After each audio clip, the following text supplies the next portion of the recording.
उत्तर प्रदेश की 80 लोकसभा सीटों को लेकर एक सर्वे किया गया जिसमें चौंकाने वाले आंकड़े सामने आए। उत्तर प्रदेश में इस समय लोकसभा चुनाव को लेकर सबसे ज्यादा सियासी उथल-पुथल चल रही है। 2019 में जो पार्टियां साथ थी, इस बार वह अलग अलग चुनाव लड़ रही है। सपा और कांग्रेस साथ है तो बसपा ने अकेले मैदान में उतरने का फैसला किया है। जो पिछली बार सपा के साथ थी, उधर असदुद्दीन ओवैसी की पार्टी AIMIM भी मैदान में है। राष्ट्रीय लोक दल के जयंत चौधरी ने सपा से अलग होकर भाजपा के साथ चुनाव लड़ने का फैसला किया है।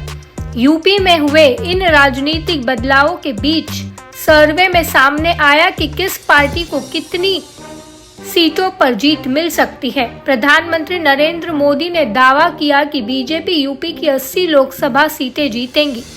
सर्वे में बीजेपी के नेतृत्व वाला एनडीए गठबंधन 80 सीटों के बेहद करीब नजर आ रहा है। उधर यूपी में सपा और कांग्रेस वाला इंडिया गठबंधन बहुत दूर दिख रहा है।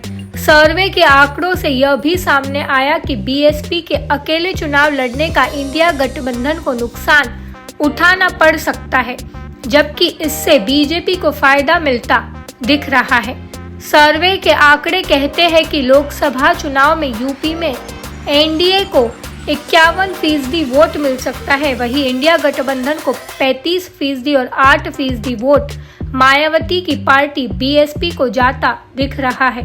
हालांकि सर्वे के आंकड़े कहते हैं कि बीएसपी के पास कोई सीट नहीं जाएगी, लेकिन 8% वोट उनके पास जाने से इंडिया के वोट को नुकसान पहुंचेगा।